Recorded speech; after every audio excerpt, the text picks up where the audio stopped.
Good morning, students. We have studied in the previous class that our government works at the three levels: local level, second state level, and the national level. We have also studied the government at the local level in the details.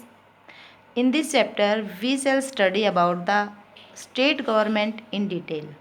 The government at the state level is called the state government. जो government state level पे काम करती है उसको state government कहते हैं.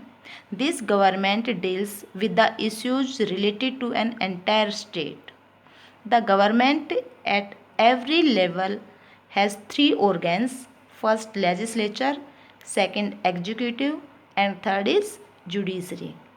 The legislature makes laws, executive implements these laws and a judiciary interprets the laws. जो legislature है वो लॉज बनाती है, एग्जीक्यूटिव जो है वो इम्प्लीमेंट करती है लॉज को, और थर्ड जुडिशरी जो है उन लॉज को तोड़ने वाले लोगों को दंड देती है. जैसे मैंने आपको बताया कि गवर्नमेंट थ्री लेवल्स पे वर्क करती है, तो पहला जो लेवल है वो मैंने आपको बताया कि लोकल लेवल,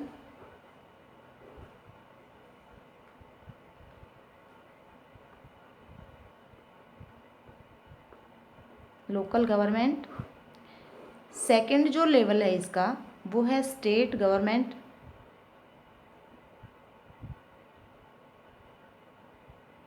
स्टेट गवर्नमेंट. और थर्ड जो लेवल है वो इसका है सेंट्रल गवर्नमेंट.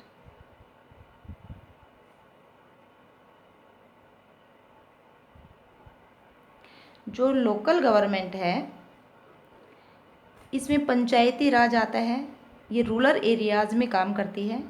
स्टेट गवर्नमेंट जो है वो सभी स्टेट्स में काम करती है, जिसको अभी हम 7th क्लास में रीड करेंगे. लोकल गवर्नमेंट को हमने 6th क्लास में रीड कर लिया था.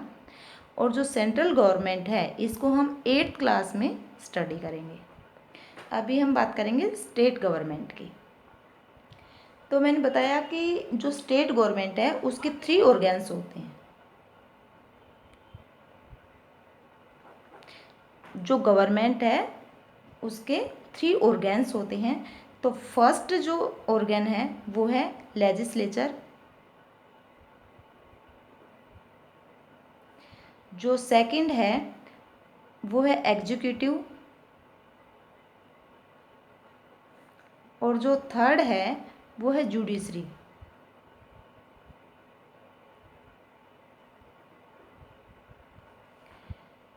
ये तीनों ऑर्गेन्स हमारे और ये थ्री लेवल्स हैं. चैप्टर में चलते हैं हम. एनसीईआरटी की जो बुक है आपकी उसमें एक स्टोरी के थ्रू समझा रखा है. एक पातालपुरम की स्टोरी इसमें दी है. इसमें दो फ्रेंड्स आपस में बात करती हैं कि hey look at this, it says that there is a water shortage in our state and people are falling sick. वो एक फ्रेंड दूसरी फ्रेंड को कहती है कि देखो पानी की कमी होने की वजह हमारा जो स्टेट है उसमें पानी की कमी है, और पानी की कमी होने से बहुत सारे लोग बीमार पड़ रहे हैं. In many villages, people were found to be drinking unclean water. Streams have dried up and so have tanks. In the worst affected areas, villagers have been carrying water across great distance.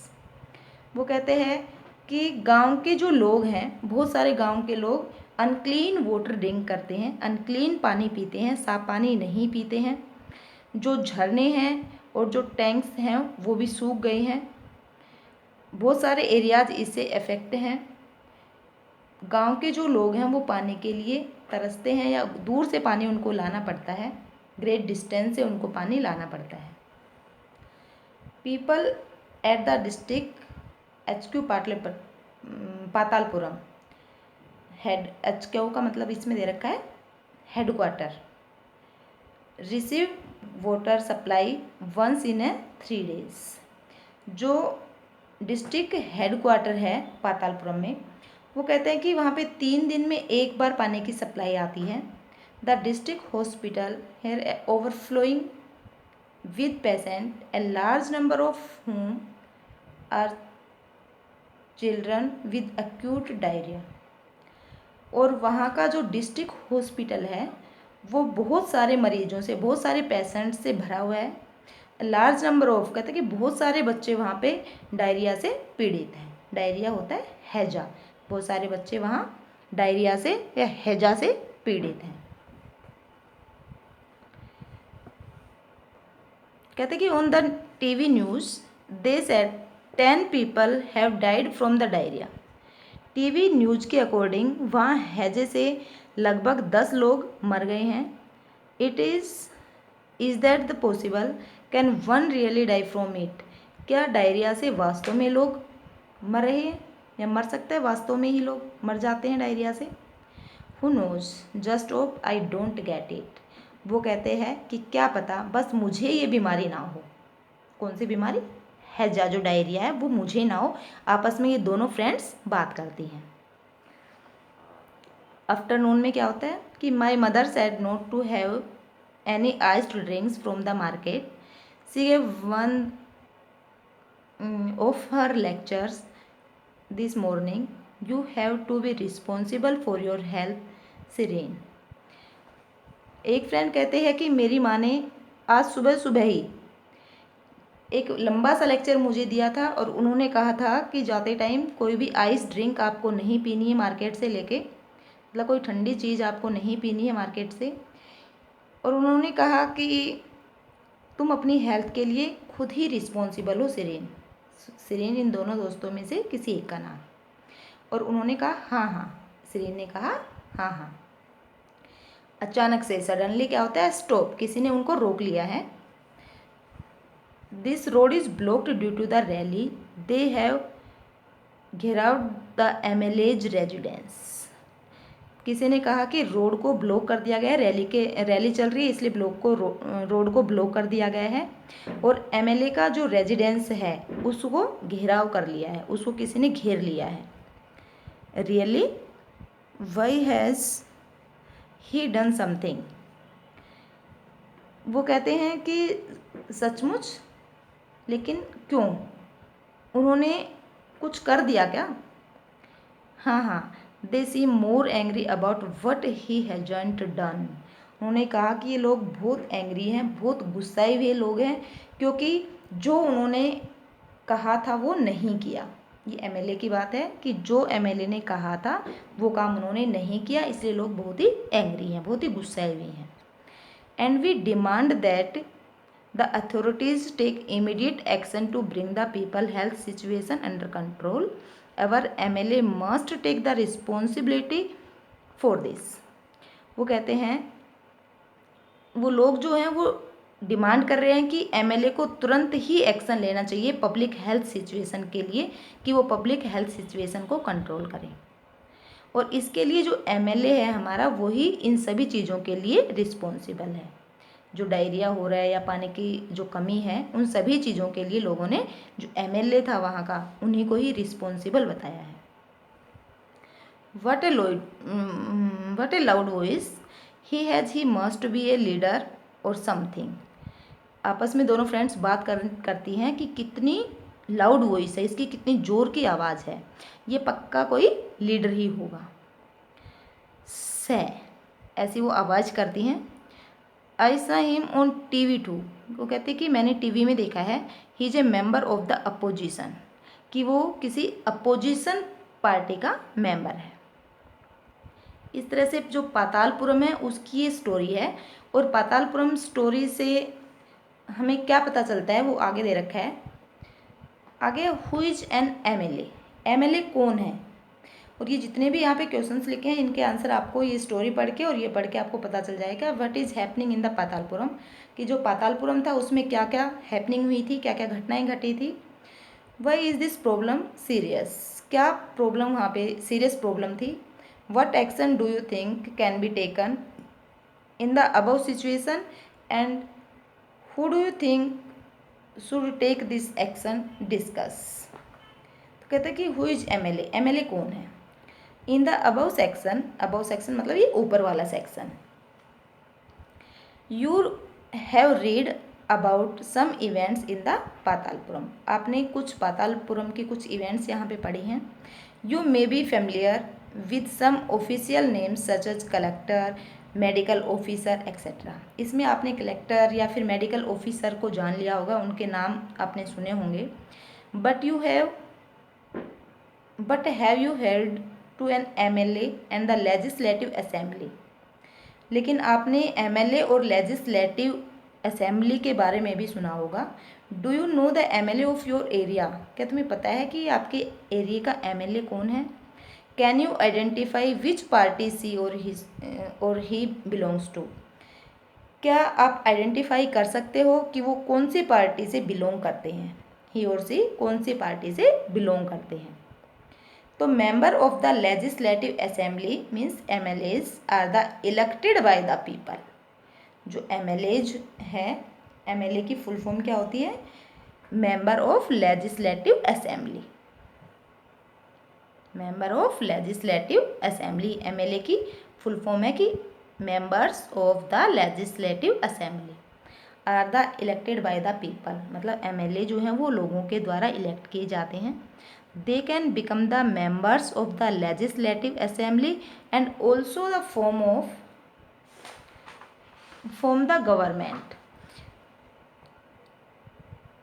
जब वो elect हो जाते हैं तो legislative assembly के member बन जाते हैं, मतलब गवर्नमेंट के मेंबर बन जाते हैं वो। In this way we say that the MLAs represent people. इसलिए हम कह सकते हैं कि MLAs जो है वो लोगों को रिप्रेजेंट करते हैं। The example below help us the understand this better. एक एग्जाम्पल के थ्रू हम इसको समझ लेते हैं कि every state is India has a legislative assembly. India का जो हर स्टेट है एक लेजिस्लेटिव असेंबली रखता है। और इंडिया का हर स्टेट मीन्स 28 स्टेट। और इंडिया के आपको स्टेट्स में ये दिखा रही हूँ, ये इंडिया के स्टेट्स हैं सारे, जैसे जम्मू कश्मीर, लेकिन आजकल ये यूनियन टेरिटरी बना दिया है लद्दाख और जम्मू कश्मीर को। ये हिमाचल प्रदेश है, उत्तराखंड है, हरियाणा है, यूपी है, पंजाब है, राजस्थान है, गुजरात है, MP है, महाराष्ट्र है, कर्नाटका है। इस तरह से ये डिफरेंट बहुत सारे यहाँ पे 28 स्टेट्स हैं। और पहले 7 यूनियन टेरिटरी थे, लेकिन आजकल 9 यूनियन टेरिटरीज हैं जिस पे डायरेक्ट सेंट्रल गवर्नमेंट का रोल होता है। तो इंडिया में 28 स्टेट हैं, उनमें से हम एक स्टेट की बात करेंगे। ये जो है हमारा हिमाचल प्रदेश। हिमाचल प्रदेश की हम सिर्फ यहाँ पे बात करने वाले हैं। तो हिमाचल प्रदेश जो है उसको मैं हिमाचल प्रदेश का एक स्पेसिफिक मैं आपको दिखा रही हूँ जो सिर्फ और सिर्फ हिमाचल प्रदेश ही है। ये आपकी NCERT की बुक में दिया हुआ है। ये देखो, ये हिमाचल प्रदेश का ही पूरा मैप दे रखा है। तो हम बात करते हैं कि every state in India has a legislative assembly. India का हर जो स्टेट है वो एक लेजिस्लेटिव असेंबली रखता है। Each state is divided into the different areas और कॉन्स्टिट्यूएंसीज। हर ईच स्टेट है वो डिफरेंट एरियाज में डिवाइड हो रखा है जिसको कॉन्स्टिट्यूएंसीज कहा जाता है। Like this, for example, look at the map below. It shows that the state of Himachal Pradesh is divided into 68 assembly constituencies. जैसे हिमाचल प्रदेश है वो 68 कॉन्स्टिट्यूंसीज में बटा हुआ है, 68 एरियाज में बटा हुआ है। कोई एरिया इसमें बड़ा भी हो सकता है, कोई एरिया इसमें छोटे भी हो सकते हैं। तो ये सारे के सारे इसकी कॉन्स्टिट्यूंसीज हैं, लेकिन ये पूरा एक ही स्टेट है जिसको हिमाचल प्रदेश कहते हैं। 68 असेंबलीज में 68 कॉन्स्टिट्यूएंसीज में ये बटा हुआ है। From each constituencies the people elect one representative who then the become a member of the legislative assembly और MLA।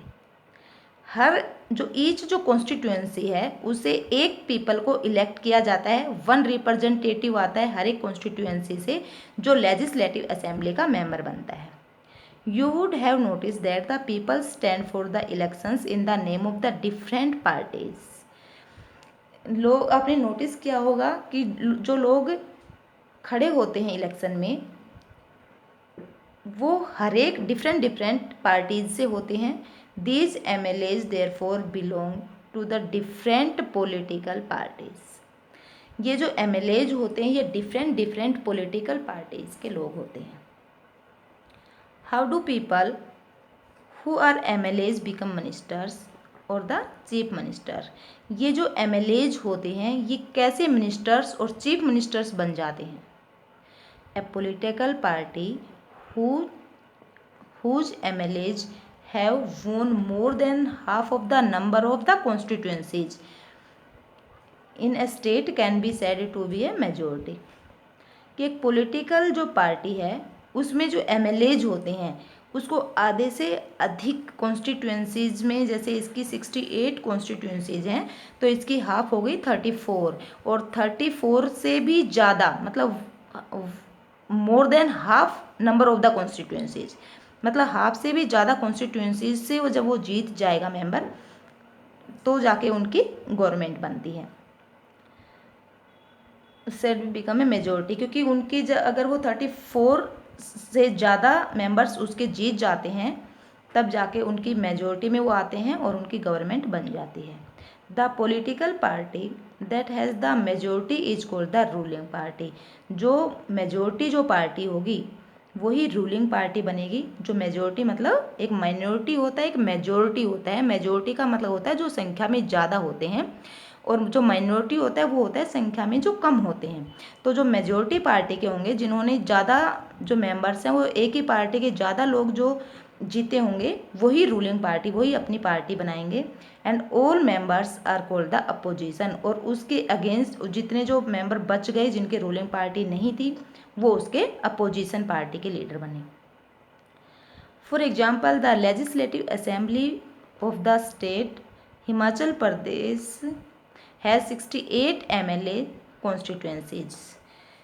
ये जो हिमाचल प्रदेश है इसमें 68 कॉन्स्टिट्यूंसीज थी, और हर एक कॉन्स्टिट्यूंसी से एक मेंबर इलेक्ट हुआ था, जिसमें 68 MLAs हमारे पास आ गए थे।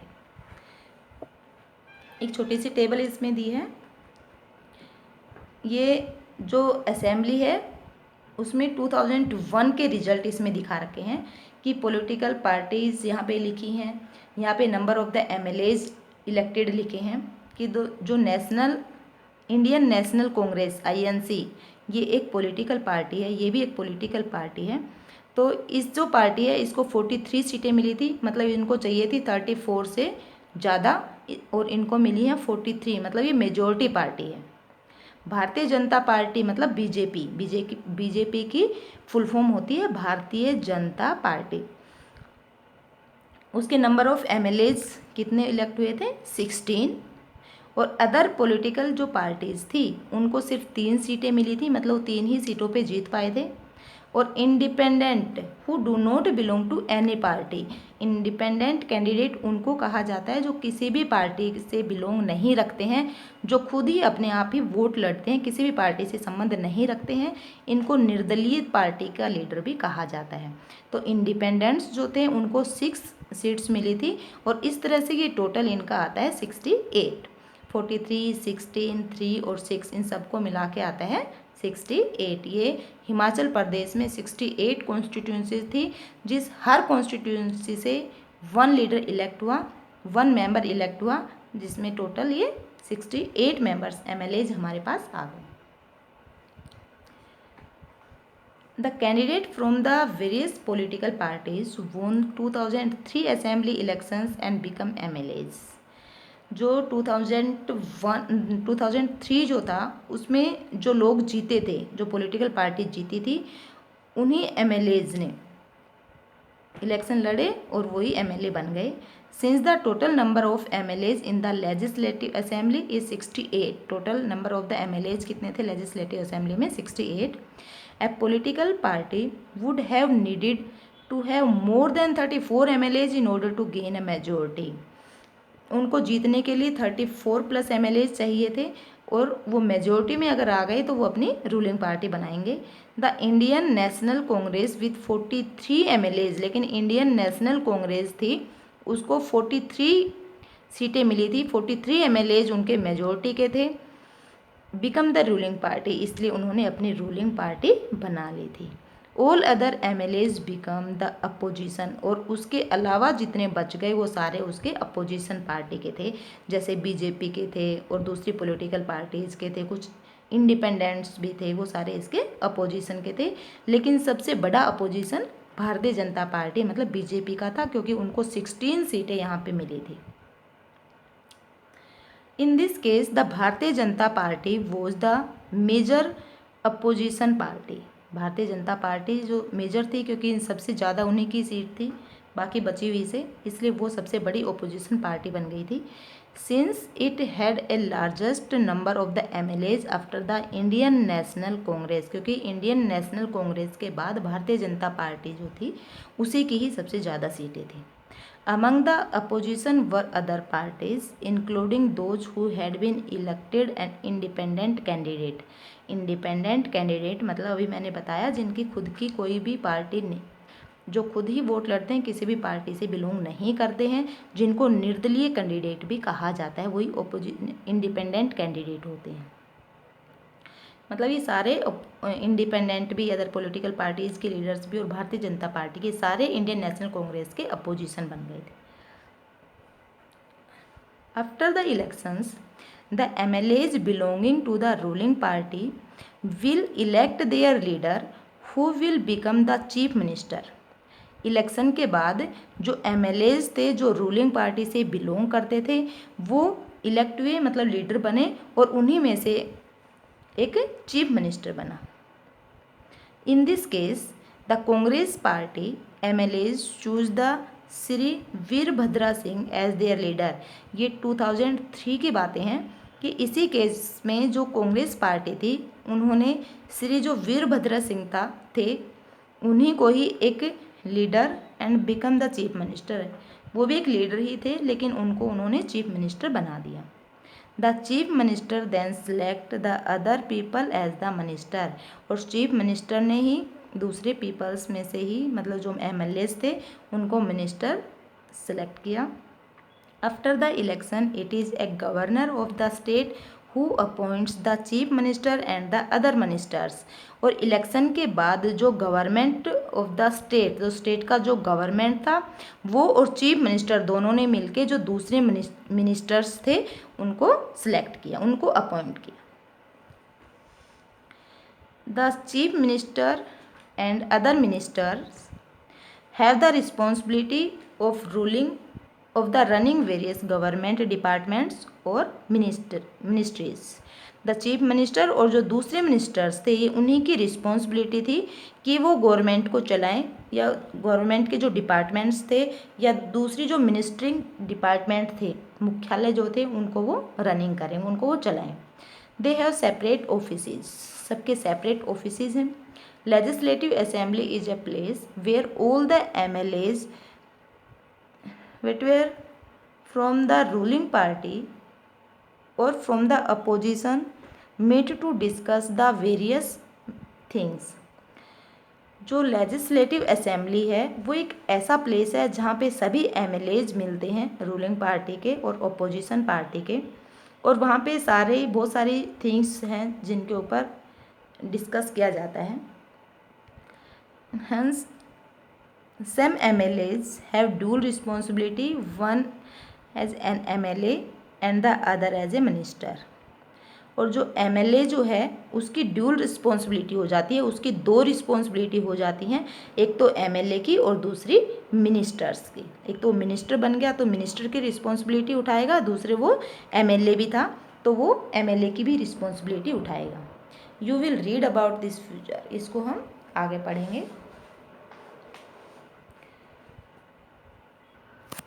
Students, I hope that whatever we had studied in this video is clear enough to you. There should not be any doubt to any student, and in case there is a doubt then I request you all to please go through the book thoroughly and watch video once again। एक बार recap कर लेते हैं हमने जो भी पढ़ा है थोड़ा सा। तो हमने पढ़ा था कि स्टेट गवर्नमेंट किस तरह से वर्क करती है, एक पातालपुरम स्टोरी के बारे में, एक पातालपुरम जो है उसके बारे में उसकी इवेंट हमने पढ़ी थी कि पातालपुरम में क्या चल रहा था। तो इसका आंसर हमें यहाँ से मिल गया, व्हाट इज़ हैपनिंग इन पातालपुरम। पातालपुरम में क्या हैपनिंग हुई थी? तो वहाँ पे डायरिया हो गया था, लोग हैजे से मर रहे थे। What is this serious problem? Serious problem क्या थी कि लोग वहाँ मर रहे थे, पानी की स्टोरेज थी इसमें और इसमें लोग डायरिया से मर रहे थे। ये हमें दोनों क्वेश्चंस के आंसर हमें मिल गए थे। आगे हमने पढ़ा था कि who is an MLA, MLA कौन थे, एमएलए कौन है? तो एमएलए जो था वो कौन थे कि member of the legislative assembly. MLA मैंने बताया कि एमएलए की जो फुल फॉर्म है, एमएलए की फुल फॉर्म मैंने बताई आपको, member of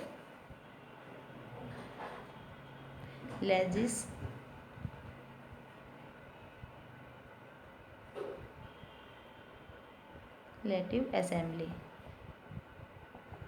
member of legislative assembly, और इसी की ही शॉर्ट फॉर्म होती है MLA, members of the legislative assembly. तो कलेक्टर, मेडिकल ऑफिसर के बारे में हमने जाना था, और अपना जो एरिया का एमएलए है उसके बारे में आपको पता होना चाहिए कि आपका एमएलए, आपके एरिया का एमएलए कौन है और वो कौन सी पार्टी से बिलोंग करता है। एमएलए जो थे किस तरह से इलेक्ट किया जाता था, लोगों के थ्रू ही वो इलेक्ट किए जाते थे, और जब वो इलेक्ट हो जाते थे लेजिस्लेटिव असेंबली के मेंबर बन जाते थे। और एक हमने हिमाचल प्रदेश के बारे में पढ़ा था, उसकी बहुत सारी कॉन्स्टिट्यूंसीज हमने देखी थी, और कॉन्स्टिट्यूंसीज कितनी थी हिमाचल प्रदेश में? 68 कॉन्स्टिट्यूंसीज थी। ऐसे ही हर जो स्टेट होता है उसमें भी डिफरेंट डिफरेंट कॉन्स्टिट्यूंसीज होती हैं। अगर छोटा स्टेट होता है तो उसमें कम कॉन्स्टिट्यूंसीज होती हैं, अगर बड़ा स्टेट होता है तो उसमें ज़्यादा कॉन्स्टिट्यूंसीज होती हैं, और कुछ ही पॉपुलेशन पे भी डिपेंड करता है कॉन्स्टिट्यूंसीज कि किसमें कितनी हैं, वो हर स्टेट में अलग अलग होती हैं। तो हमने कॉन्स्टिट्यूंसीज के बारे में पढ़ा था यहाँ पे, और हमने मिनिस्टर्स और चीफ मिनिस्टर्स के बारे में पढ़ा था कि मिनिस्टर्स किस तरह, एमएलए जो हैं वो किस तरह से मिनिस्टर्स और चीफ मिनिस्टर बन जाते हैं। मेजॉरिटी पार्टी के बारे में हमने पढ़ा था। अपोजिशन जो लीडर्स थे उनके बारे में हमने देखा था कि अपोजिशन कौन होते हैं, अपोजिशनल पार्टी के लीडर कौन होते हैं। जो ये जम्मू कश्मीर, जो हिमाचल प्रदेश था, इसके ऊपर जम्मू और कश्मीर आता है, साइड में पंजाब आता है, इधर इसमें हरियाणा आता है और इधर उत्तराखंड आता है। उसके बाद हमने एक छोटा सा एक टेबल देखा था, कि टेबल भी देखी थी कि इंडियन नेशनल कांग्रेस जो थी उसकी कितनी सीटें थी, भारतीय जनता की कितनी थी, अदर पॉलिटिकल पार्टीज की कितनी सीटें थी, और इंडिपेंडेंस कितने थे, और टोटल हमारे 68 कॉन्स्टिट्यूंसीज थी हिमाचल प्रदेश की। उसके बाद हमने रूलिंग पार्टी देखी थी कि रूलिंग पार्टी किस तरह से बनी थी, किसने अपनी गवर्नमेंट बनाई थी, कौन रूल कर रहा था उसमें, और कितने उनको एमएलएज, कितने उनकी मेजॉरिटी पार्टी के एमएलएज जीते थे, कितने उनके एमएलएज थे इंडियन नेशनल कांग्रेस के? 43 एमएलएज थे। जो मेजॉरिटी पार्टी बनी थी उन्होंने अपनी रूलिंग पार्टी बनाई थी। एक अपोजिशन पार्टी, सबसे बड़ी और लार्ज अपोजिशन पार्टी इसमें भारतीय जनता पार्टी थी, और इलेक्शन के बाद जो एमएलएज जो थे उन्होंने ही अपने में से एक चीफ मिनिस्टर को इलेक्ट किया था। कांग्रेस पार्टी के जो एमएलए थे उसमें वीरभद्र सिंह, ये 2003 की बातें हैं कि वीरभद्र सिंह जो थे उनको इलेक्ट किया गया था एज ए चीफ मिनिस्टर, और चीफ मिनिस्टर के तौर पे ही उन्होंने वर्क किया था। और जब वो चीफ मिनिस्टर बन गए थे तो चीफ मिनिस्टर और दूसरे मिनिस्टर्स के साथ विद गवर्नर और जो चीफ मिनिस्टर थे उन्होंने ही दूसरे मिनिस्टर्स को सिलेक्ट किया था।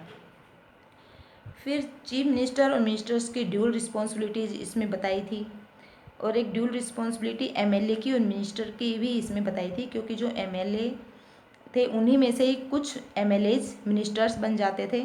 तो जो एमएलए था वो और एक दूसरी मिनिस्टर, दोनों की ही ड्यूल रिस्पॉन्सिबिलिटी उन्होंने निभाई थी।